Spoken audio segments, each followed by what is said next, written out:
what you did for years, because that was the most interesting thing ever when my wife was telling me. Right. I had no fucking idea. She filled me in. She knows I don't know dick about dick.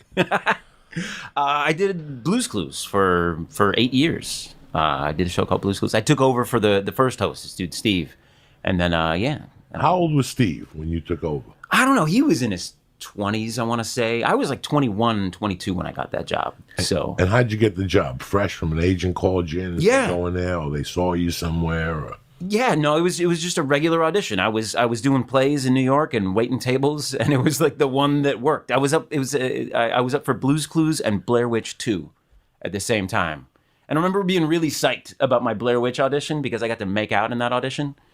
And yeah, it was like a weird thing. Like, I don't know. I got to meet the director, this guy, Joe Berlinger, who's done some amazing documentaries. He did, Some Kind of Monster and I don't know, some pretty heavy stuff. But I got to meet him. And I used to work at this video store where I would deliver on a skateboard, delivering videos around the Upper East Side. It was like silly.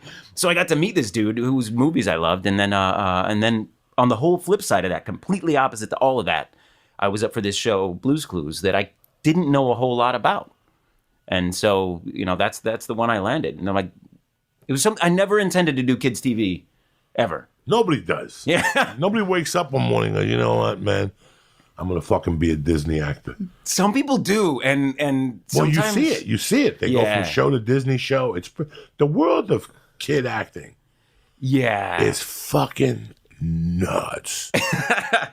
Well, with kids, it's different. With kids, it gets to be like a whole weird thing, because half the time you're like, dude, are these kids actually into it? Like, I had the opportunity to meet a couple of kids doing interstitials. We were basically just commercials and stuff like that. And I met these two kids, Mackenzie and Zoe. I don't know their last names, and I probably wouldn't say their last names even if I knew them, but they were loving it.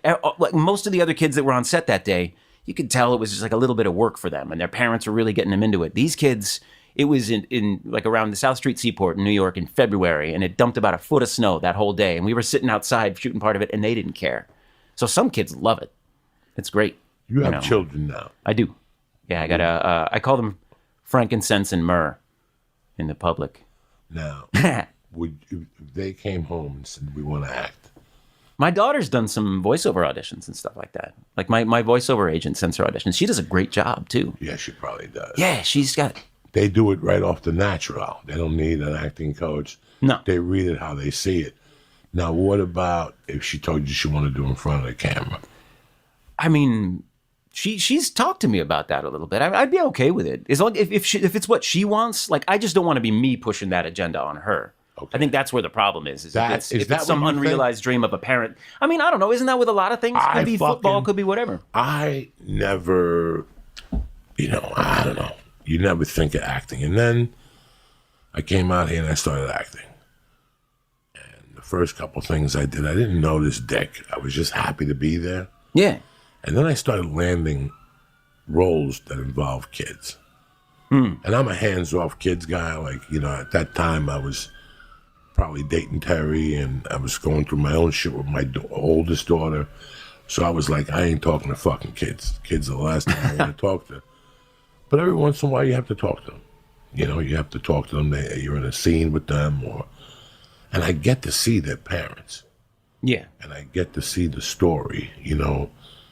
After a few days, like when you're a kid on set for one day, you really don't see shit. It's after a few days. First off, a kid can only shoot like 4 hours, right? Yeah, there's tons of rules something about weird. all that It's like weird. They have to get. They have school on set, on don't the they? set. Yeah, there's teachers on set. Yeah, if they do enough. There's teachers on set, and I did a string of movies with kids, and the teacher on that set was creepy. That one. Really? Time. Yeah, because this production company was cheap, so they always hired the cheapest they could to do things. And the teacher they had, I could tell he was like a molester. Like I could tell. Like I was looking at him, going, "Oh, this motherfucker." I had my eye on him the whole fucking time. But then I did TV shows with kids. Yeah. And that's when I noticed the creepiness.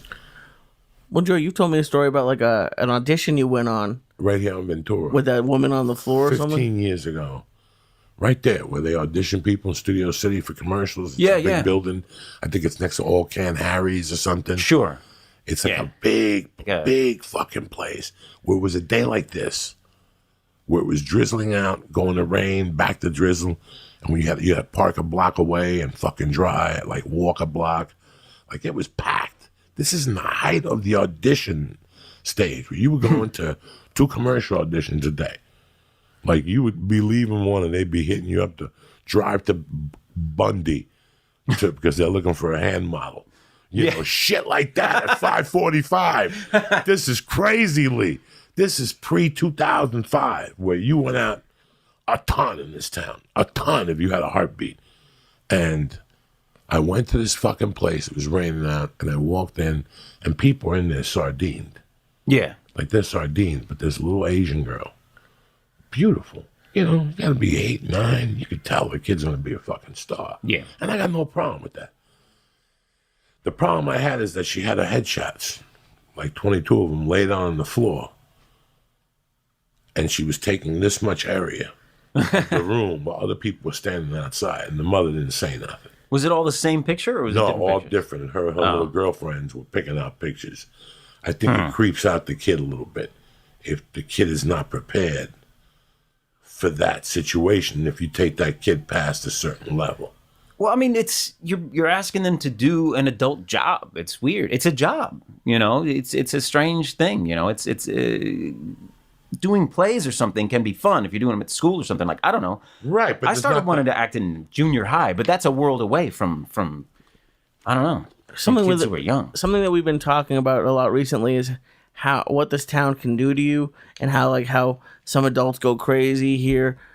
I can't imagine growing up from that and being 8 or being 4, and then from literally your entire life, people are kissing you out, doing whatever, and like maybe that's why there's a lot of child actors who have issues, because maybe at 20 something they don't get some gigs and they're used to people being certain ways. Look, you've seen it.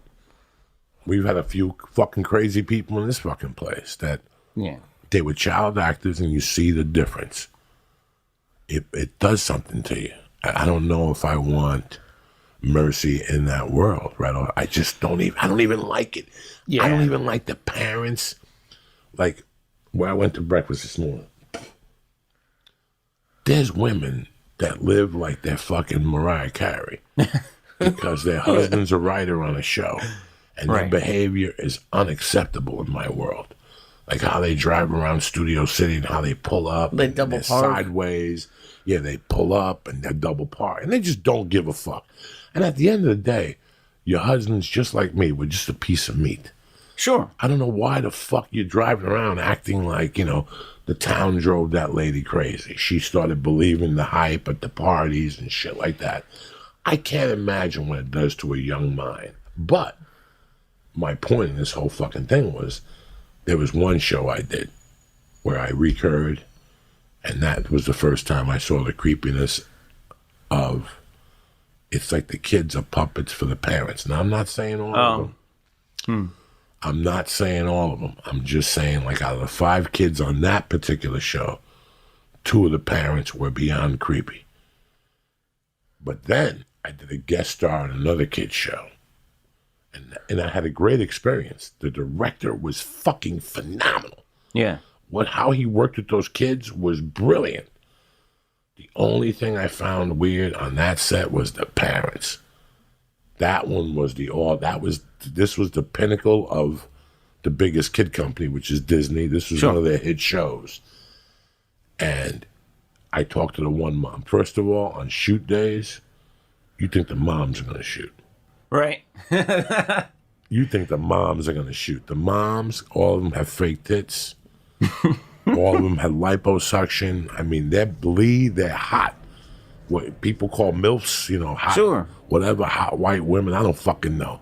Like, these are MILFs. Do you think they dress up to try to get discovered for the show? Like, I don't know. You don't understand it. But then you talk to them, and they'll tell you different situations.